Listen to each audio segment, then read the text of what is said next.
Hola, soy Jenny Waters de Trackside Model Railroading. Hemos regresado para ver más del Santa Fe Peavine Division de John Delaney. Aquí, en las afueras de Drake, Arizona, todavía hay niebla en las colinas esta mañana.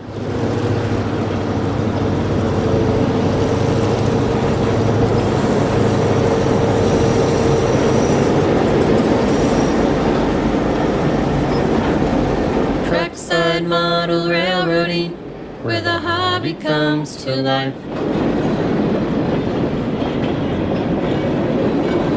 Vemos tren 542, como lo viene a través de este lugar popular para ver los trenes. Esta parte de Arizona es el hogar del mayor masa forestal de pino ponderosa en el mundo.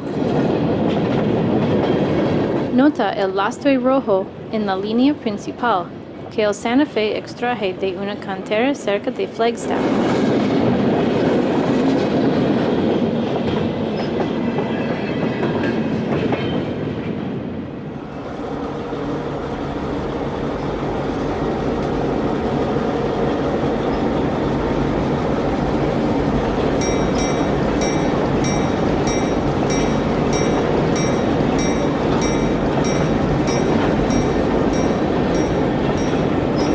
El tren llega en East Flagstaff, donde entregará furgones.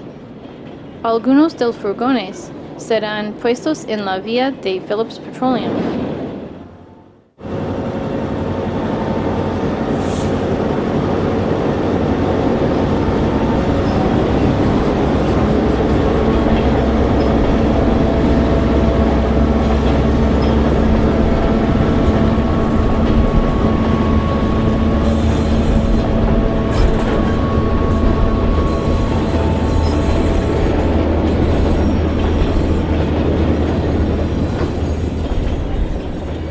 Después de entregar los vagones, la tripulación recoge vagones de madera cargados en East Flagstaff y continúa su viaje.